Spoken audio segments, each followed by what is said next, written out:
하나님 말씀 같이 보겠습니다. 오늘 말씀은 신약의 마태복음 18장 21절, 22절 말씀입니다. 우리 같이 한 목소리로 우리 함께 봉독하겠습니다.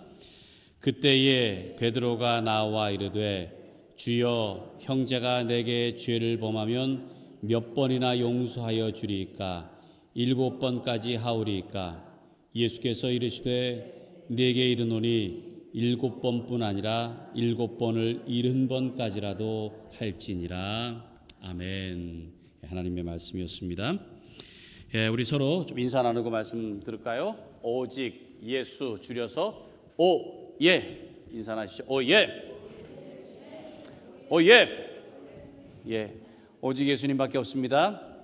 나를 구원하실 분은 오직 예수 그리스도 한 분밖에 없는 줄로 믿습니다.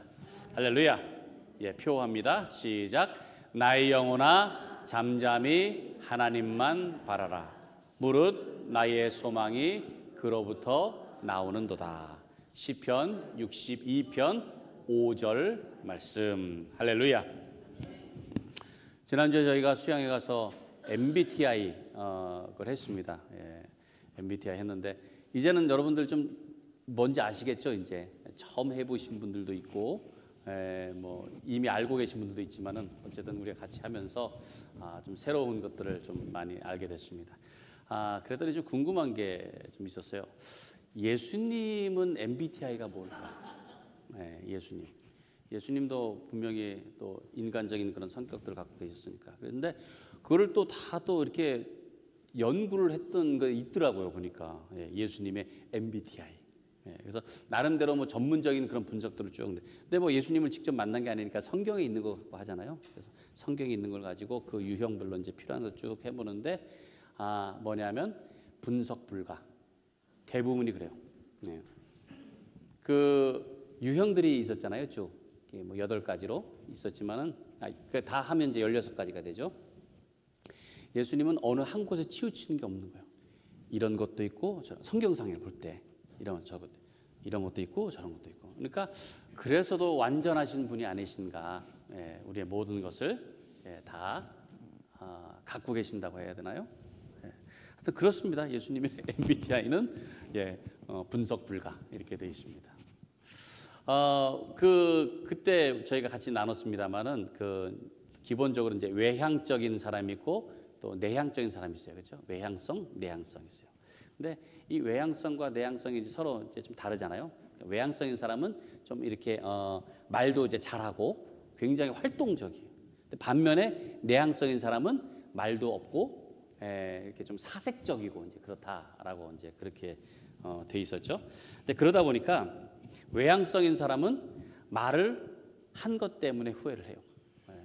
근데 내향성인 사람은 말을 안 한 것 때문에 후회한다 그랬잖아요, 그렇죠? 말을 안 하고 못한 것. 그러니까 사실 이렇게 하든 저렇게 하든 후회를 해요, 그렇죠? 누구나. 그러니까 우리 인생을 돌아볼 때에 꼭 말뿐만이 아니고 우리가 그때로 다시 돌이킬 수 있었으면 하는 그런 순간들이 많이 있잖아요, 그렇죠?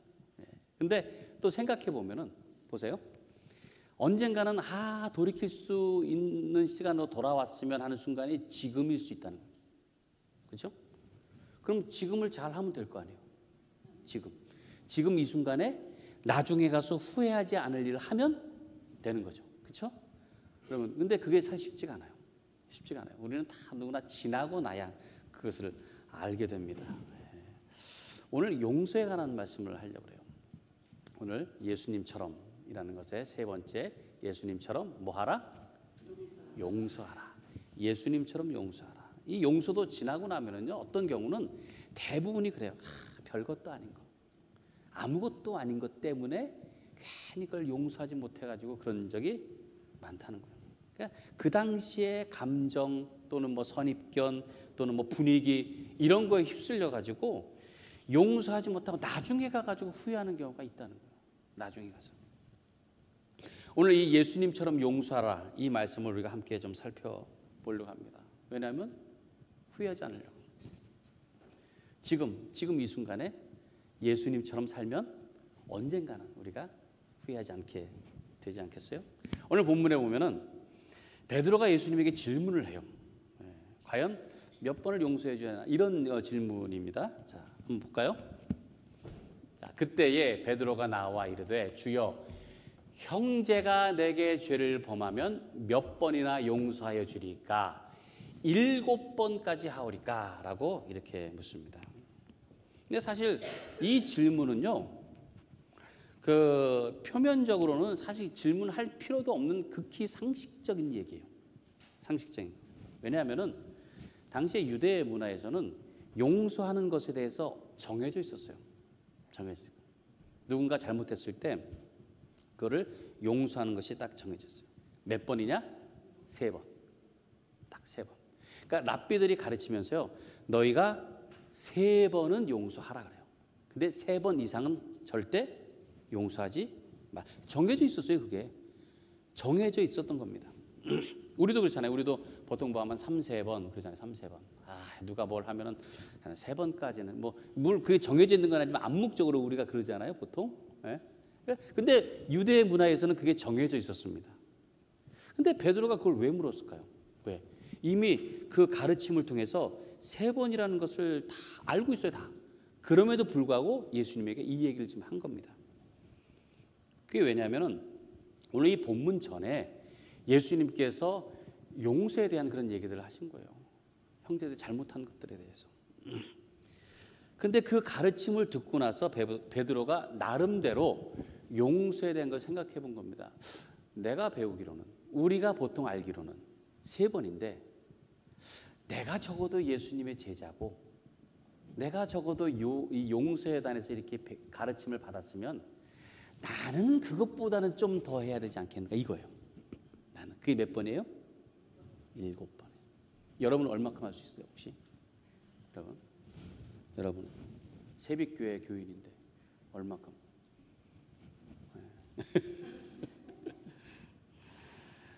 3번 이상은 해야 되겠다라는 것이 그 안에 깔려 있는 거예요. 그러니까 보통 유대 문화에서 가르치는 전통적인 것 적어도 이거보다는 많이 해야 되지 않겠냐라고 하는 기준이었던 거예요.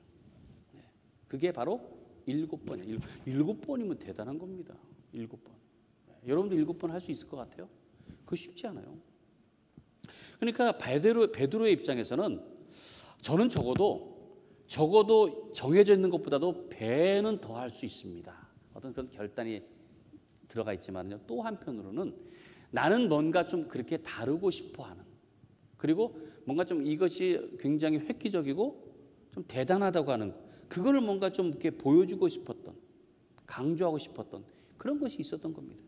그래서 어떤 것을 이렇게 벗어나가지고 조금 더 많이, 그럼 위대하잖아요. 그렇죠? 위대하잖아요. 다른 사람들은 3번까지만 하는데 나는 7번을 한다면 더 대단한 거 아니에요? 그 어떤 그런 것들을 갖고 한 거예요. 그런데 결국은 뭐냐? 이것조차도 7번이라고 하는 것조차도 어떤 한계를 둔 것이다. 인간적인 한계라고 하는 거예요. 7번. 그러면 그런 얘기를 주잖아요. 그럼 8번이면 어떡할래? 그렇죠? 8번이면 어떡할래? 그러니까 어떤 숫자에 대한 한계라고 하는 거예요. 그러니까 다른 사람들보다 좀 더 많으면 된다고 하는 어떤 그 기준을 가지고 하다 보니까 결국은 자기 착각에 빠지고 마는 거예요. 자기 중심적인 거예요. 그런 그 베드로에게 예수님께서 대답을 하시잖아요. 오늘 22절 말씀이죠. 이렇게 대답을 하시죠. 예수께서 이르시되 내게 이르노니 7번뿐 아니라 7번을 70번까지라도 할지니라 하셨어요. 7번을 70번. 몇 번이에요? 예? 7 곱하기 70, 490번. 490번 하는 거예요. 그러니까 어찌 보면 베드로는 좀 이렇게 나는 7번까지라고 얘기했으니까 조금 칭찬을 들을 수 있는 걸 기대할 수 있잖아요. 너 대단하구나. 너는 그렇게까지 할 수 있는 마음이 있구나. 이런 게 아니라 무슨 얘기야? 7번이 아니라 거기에 70번을 더한 것까지도 해야 된다. 그러면 뭐 숫자상으로 490번. 근데 사실 490번을 계속 잘못하기도 쉽지 않고요. 예? 근데 그 490번을 또 용서하는 것도 쉽지 않아요. 그러니까 예수님께서 하시는 말씀은 어떤 490이라고 하는 숫자를 얘기하시는 게 아니에요. 네? 뭐 하라는 거예요? 그냥 한계를 두지 말고 끝까지 하라는 거예요. 끝까지. 3번, 7번, 490번 이런 게 아니라는 거예요. 계산하는 게 아니라는 거예요. 따지는 게 아니라는 거예요. 용서라고 하는 것은 제한이 없고 끝이 없이 무조건 하라는 그 말씀인 거예요. 근데 우리는 어떻습니까? 우리는 용서를 하는 데 있어서요, 한계를 둬요. 제한을 둬요. 내가 여기까지만 딱 정합니다. 그렇게 정하고 거기까지 참 쉽진 않지만 그래도 용서를 하려고 한단 말이에요. 근데 오늘 예수님께서는 그건 용서가 아니라는 거예요. 그거는 마음 가운데서 내가 여기까지는 좀 참겠다, 여기까지는 봐주겠다, 이게 용서가 아니라는 거예요. 이게 그 말씀을 하시면서 오늘 본문 이후에 비유의 말씀을 하십니다. 비유. 어떤 비유냐면 어떤 임금이 종에게 돈을 빌려준 거예요. 네? 근데 그것을 갚으라 했는데 그 비용이 얼마냐? 자그마치 1만 달란트입니다. 1만 달란트. 1만 달란트. 엄청, 한 달란트가 6천 데나리온이라고 그래요. 6천 데나리온. 한 데나리온은 1일 품삯이에요. 그러니까 6천일 동안에 일한 것이 그러니까 한 16년 정도 되는 거예요. 그게 한 달란트예요. 근데 지금 얼마라고요? 10,000달란트입니다. 10,000달란트. 그러니까 어마어마한 거예요. 이걸 누가 이제 뭐 요즘으로 환산해 보니까 뭐 한 6조 원 정도 된다. 6조 원. 네. 1만 달란트요. 사실 뭐 모르겠어요. 예수님께 비유를 이제 하시는 거니까. 그러니까 6조 원어치의 돈을 임금에게 빌린 종이 있었습니다. 임금이 이제 갚아라 하니까 이 종이요 엎드려 가지고, 임금님 제발 참아주십시오. 제가 조금 있으면 갚겠습니다. 곧 갚겠습니다. 이렇게 한 거예요. 근데 임금이 보니까 너무 불쌍한 거예요. 어떻게 했어요? 너 그래 안 갚아도 된다. 야, 그런 임금, 그럼 좀 대단하죠? 예, 그 돈을 안 갚아도 된다. 그런 거예요. 안 갚아도 된다.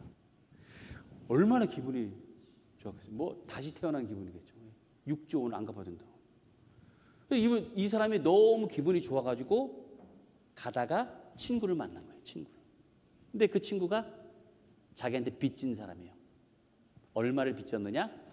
거기 보니까 100데나리온을 줬다. 100데나리온. 그 한 데나리온이 얼마라고 그랬죠? 하루 품삯이라고 하죠. 한 100일치 임금인 거예요. 100일치. 그러니까 지금으로 하면은 뭐 한 얼마나 되려나요? 우리로 하면 한 7,000불 정도? 뭐 하루에 뭐 70불이라고 따진다면 예를 들면 그 정도 되는 거예요. 그 정도. 네? 그 정도 되는 걸 가지고 갚으라고 하는 거예요. 그러니까 멱살을 막 잡고서는요. 너 돈 갚어. 너 잘 만나. 돈 갚아 하는 거예요. 너 그 돈. 사실 뭐 작은 돈은 아니시겠죠? 돈 갚아. 그랬더니 이 친구가 아유 제발 친구야 조금만 참아줘. 내가 곧 갚을게. 했더니 그걸 못 참고 어떻게 했느냐? 끌어다가 너 이리 와. 끌어다가 감옥에다가 쳐넣은 거예요. 감옥에다. 그 얘기를 임금이 들은 거예요. 그 종을 당장 데리고 와라. 임금 앞에 갔습니다. 임금이 그런 거예요.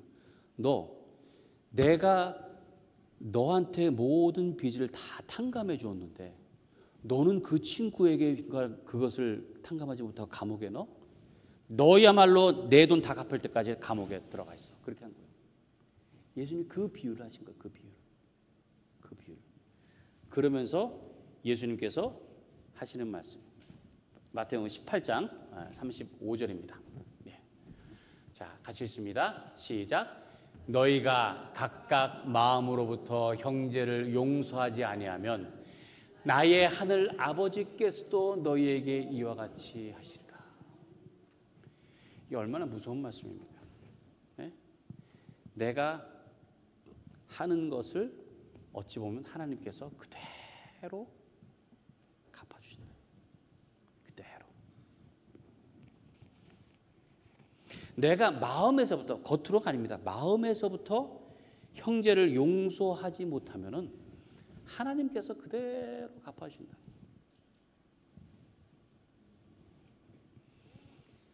하나님께 용서받은 게 얼마나 큰가? 하나님의 사랑을 받은 게 얼마나 큰가? 이것을 까맣게 잊어버리고요. 그 어찌 보면 참 별것 아닌 것, 참 지나고 나면은 또 참 진짜 아무것도 아닌 것 때문에 거기에 악을 쓰고 그거를 용서하지 못한다면 그게 되겠느냐는 거죠. 그게 하나님 앞에 얼마나 부끄럽습니까? 여러분들 요셉을 한번 보세요. 요셉. 저는 용서하면 꼭 떠오르는 사람이 요셉입니다. 요셉이 태어나가지고 자기가 잘못한 게 하나도 없어요. 그냥 아버지가 좀 편애했어요. 더 좋아했어요. 엄마 때문에 더 좋아했어요. 그래서 다른 형들보다도 더 좋은 옷을 입혔고 더 사랑했어요. 아끼고. 그것 때문에 형들이 시기한 거예요. 왜 아버지는 쟤만 예뻐하느냐고. 요셉이 무슨 이뻐하려고 무슨 뭘 한 것도 아닌데. 그래서 시기해가지고 죽이려고 했잖아요. 근데 다행히 죽이진 않고 어떻게 했습니까? 애굽으로 가는 상인에게 팔은 거예요. 팔아. 그래서 그 어린 나이에 애굽으로 팔려가가지고 거기서 아버지가 완전히 가지고 떨어지고 소식도 알 수 없는 그런 지경이 된 거잖아요. 근데 그가 나중에 형들에게 그런 것에 대해서 한 번이라도 무슨 섭섭하다거나 화가 난다든가 그런 거 있었습니까? 보복한 거? 전혀 없었어요. 전혀 없었습니다. 왜 그럴 수 있었어요? 하나님의 약속이라고 하는 거, 그 하나님의 은혜라고 하는 거, 이것이 더 크니까 형들이 그런 거는 어찌 보면 아무것도 아닌 거예요. 아무것도. 그런 거. 오히려 그것을 통해서 하나님께서 나에게 주신 것이 더 많다는 거예요. 아무것도 아니에요. 또 그 보디발 장군의 그 집에 팔렸어도 거기서 누명 쓰잖아요. 그래서 어떻게 합니까? 감옥에 갇히잖아요. 감옥에. 얼마나 억울합니까? 감옥에서도 꿈을 해석해 줘가지고 그 술 맡은 장관이 회복되면서 자기 기억해달라고 했는데 몇 년 동안 잊어버렸어요? 2년 동안 까먹. 2년 동안 여러분들 하루하루 생각하면서 그 왕 왜 나를 안 불러주지? 왜 나를 안 불러? 2년 동안 하면 화가 나겠어요, 안 나겠어요? 그럼 당장 왕 앞에 불려가면은 저 사람들 나 보고 싶어요. 잠깐 이럴 수고 싶은 거예요. 그래서 당신 왜 나를 기억 못하냐고. 2년 동안. 근데 성경에 보면은 요셉은 아무것도 하지 않았어요. 용서가 무엇인지 우리가 얼마나 잘 보여줍니까? 아무것도 하지 않아요. 왜냐하면은 요셉은 나중에 총리 대신이 딱 되고 나 모든 것들이 하나님의 은혜고 그게 너무 큰 거예요. 너무 큰 거예요. 그 하나님의 약속이 너무 확실했던 거예요. 그러니까 그 다른 것들은 아무것도 아닌 거예요. 그것이 아무것도 아닌 거예요. 저는 여러분들이 그런 마음이 되길 바랍니다. 하나님의 은혜, 이 하나님의 인도하심, 하나님의 구원하심, 이것이 정말 크다는 것을 깨달으면은요, 그러면은요, 다른 것들은 사실 아무 상관이 없게 된다는 거예요. 아무 상관이. 하나님의 은혜와 축복이라는 것은 우리가 상상할 수 없는 엄청난 것입니다. 지금도 여전히 하나님께서는 나를 눈동자와 지켜주시고 돌보시고 채우시고 함께 하시는 은혜죠. 그런데 누군가가 나에게 잘못한 것 때문에 그 모든 것을 다 쏟아버린다면 그게 얼마나 어리석은 거겠어요. 몇 주 전에 저희 그 규진이가 지금 학교에 가 있잖아요. 그래서 방을 옮긴다고 그래서 저희 식구들 같이 이제 갔습니다. 짐도 옮겨주고 청소도 해주고 하면서 갔는데 저녁 때 가서 저녁 식사를 같이 이제 하게 됐는데 한 식당을 갔어요. 식당을 갔는데 식당 이제 주문을 하고 있는데 이상하게 이렇게 빨리 안 나오는 거예요. 시간이 오래. 그래서 시간이 한참 걸려가지고 음식이 이제 나온 거예요. 음식이 한참 걸려서 나온 데다가 또 음식 하나는 제대로 요리가 되지 않은 상태로 그래서 온 거예요. 그래서 우리가 한참 먹으면서 근데 서빙하는 여학생이더라고. 학생이 미안하다고 그러면서 자기가 매니저한테 얘기해가지고 좀 이렇게 가격을 좀 이렇게 빼줘 그렇게 하잖아요, 그렇죠? 하겠다고 그러더라고요. 근데 나중에 가서 이제 비를 이렇게 받았는데 보니까 꽤 많이 빼준 거예요. 꽤 많이. 네. 그러니까 그러고 나니까 되게 기분이 좋더라고요. 음식이 늦게 나오고 맛없고 이거는 둘째치고요. 그냥 많이 빼준 거가 너무 기분이 좋아서 저희가 팁을 줬는데도 나중에 다시 더 거기서 팁을 해가지고 서빙하는 여학생이 더 또 일부러 갖다 줬어요. 더. 네. 그게 그래요. 꼭 1만 달란트 뭐 이런 거 아니더라도 이게 내가 조금이라도 이렇게 뭐 좀 이렇게 받은 것 같은 게 있으면은요, 이게 마음이 열리고 이게 뭔가 베풀고 싶은 마음이 있잖아요. 이게 그런 거라는 거예요. 어느 것을 더 크게 보느냐가 중요한 거예요. 어느 것을 더 크게 보느냐. 그거 뭐 서빙한 거 당연한 거니까 하면서 안 줄 수도 있어요. 근데 우리가 이게 디스카운트를 많이 해주고 나니까 마음이 열리는 거예요. 그게 훨씬 더 커 보이는 거예요. 그런 마음이라는 거예요. 그런 마음. 누가복음 7장에 보면은 한 바리새인이 예수님을 초청을 합니다. 그러니까 아마 뭐 예수님의 그 말씀을 듣고 이제 감동을 받아서 그래서 사람들을 초대하면서 그 자리에 초청을 했겠죠. 근데 거기서 제자들하고 이제 식사를 하는데 그 자리에 한 여자가 나타납니다. 그리고는 울어요. 그 예수님 앞에서 울면서 예수님의 그 더러운 발을 눈물로 다 씻고 그 다음에 머리카락으로 닦고 그리고 그 귀한 향유 붓는 거예요. 그것을 옆에서 다 사람들이 지켜봤을 거 아니에요. 그리고 나서 마지막에는 그 예수님의 발에 입을 맞춥니다. 그냥 사람들 우리는 뭐 아는 얘기니까 되게 좀 감동적일 수 있겠지만요. 거기 있는 사람들은 수군거린 거예요. 어떻게 저렇게 더러운 여자가 그 동네에서 소문난 죄인이라고 했습니다. 어떻게 저렇게 더러운 여자가 가까이 있는데도 예수님은 가만히 있을까? 그게 먼저 생각이 듭니다. 그렇게 드리고 울고 바치고 아무 상관없다. 그게 더 크게 보였다는 거예요. 근데 예수님께서 그 중심들 쭉 보셨잖아요. 근데 베드로도 같은 생각이었던 거예요. 근데 예수님께서 베드로에게 묻습니다. 그 말씀이에요. 누가복음 7장 47절. 이 말씀 전에 참 베드로에게 묻습니다. 예수님께서 뭐라고 묻느냐? 만약에 500데나리온 빚진 사람하고 50데나리온 빚진 사람이 둘 다 탕감을 받았으면은 그러면은 누가 더 기쁘고 감사하겠느냐 그래요. 그러니까 베드로가 당연히 더 많이 탕감받은 사람이겠지요 라고 대답을 해요. 그러자 예수님께서 이 말씀하시는 거예요. 이 말씀. 자, 이러므로 내가 네게 말하노니 그의 많은 죄가 사하여졌도다. 이는 그의 사랑함이 많음이라. 사함을 받은 일이 적은 자는 적게 사랑하느니라. 지금 이 여인이 동네에 소문난 죄인인데 예수님 앞에 찾아왔을 때는 그 마음이 그 사함을 받고 구원을 얻고 용서받고 그것이 너무 컸던 거예요. 그래서 그 모든 것을 다 쏟아부은 거예요. 뭐 너무 커서. 근데 거기 있는 사람들은 그 여인만큼의 그만큼의 마음이 크지가 않았던 거예요. 뭐 그냥 뭐 구원했어도 그냥 뭐 그럭저럭 뭐 감사했어도 그냥 그럭저럭 그러다 보니까 그 여인의 마음을 알 수가 없었던 거예요.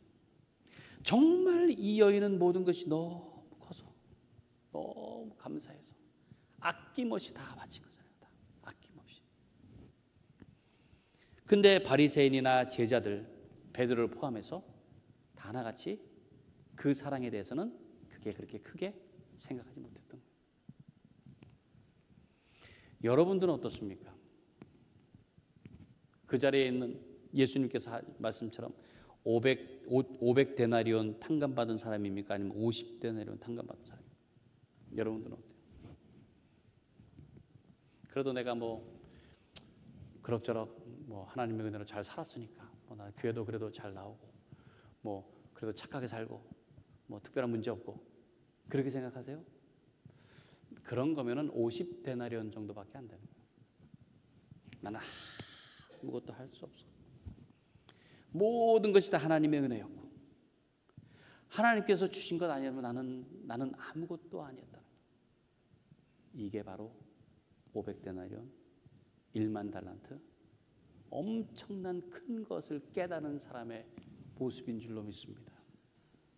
그랬을 때에 주님을 더 사랑할 수 있는, 주님을 더 사랑할 수 있는.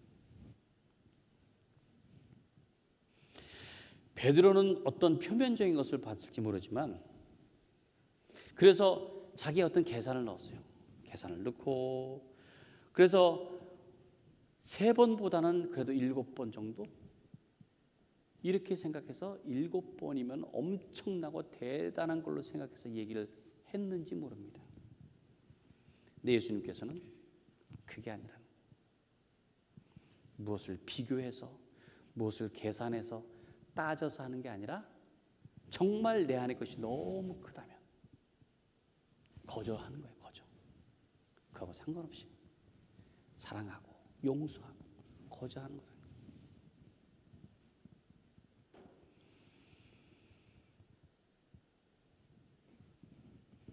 예수님께서는 어떤 그 표면적인 것 이런 것보다는 항상 내면적인 것을 보셨어요. 만나는 예수님께 다가오는 사람들 모든 것을.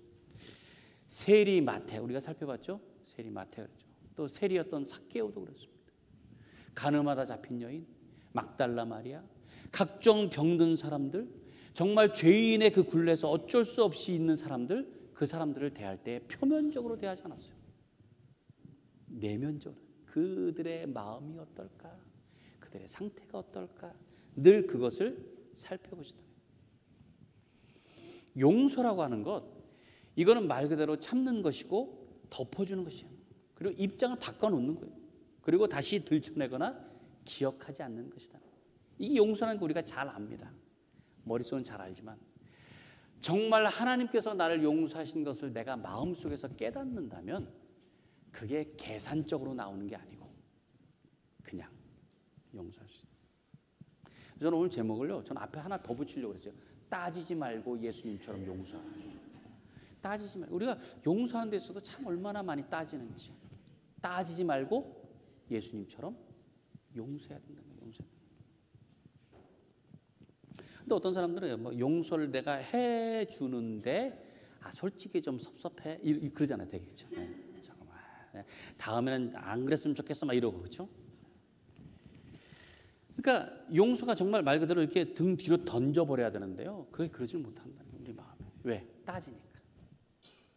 3번이냐? 7번이냐? 그럼 490번이냐? 따지니까.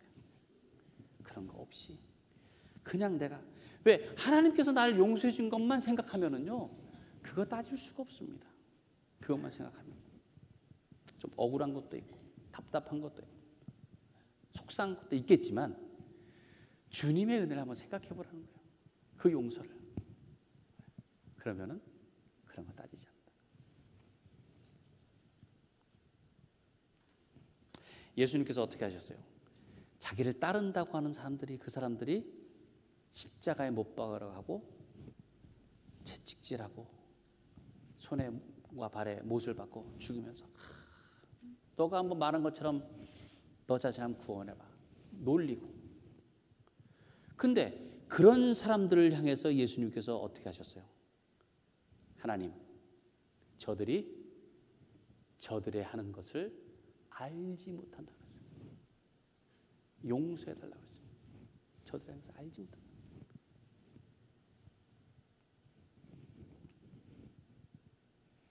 자기중심적이면요 그런 식으로 기도할 수가 없습니다. 예수님은 항상 다른 사람의 마음, 그 입장, 그런 것을 생각해 보시면서.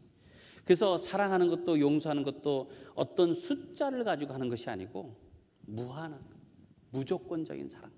이것이 바로 예수님의 사랑이라는 거예요. 모든 것을 덮어주는 그런 사랑. 그래서 예수님처럼 용서하시며 사시는 여러분들 되시기 바랍니다. 예수님의 마음, 예수님의 그 사랑, 그 구원, 그것을 먼저 기억할 수 있어야 하는 거예요. 그래서 내가 받은 용서가 얼마나 큰가, 그걸 생각하면은 진정한 기쁨과 감사가 될 줄로 믿습니다. 예수님처럼 용서하는 마음을 품을 때에 하늘로부터 하나님께서 주시는 놀라운 은혜와 축복이 더 넘치게 될 줄로 믿습니다. 예수님처럼 용서하는 여러분의 삶에 하나님의 영광이 드러나기를 주님의 이름으로 간절히 축원합니다. 이 시간 함께 우리 찬양하고 그리고 기도하도록 하겠습니다.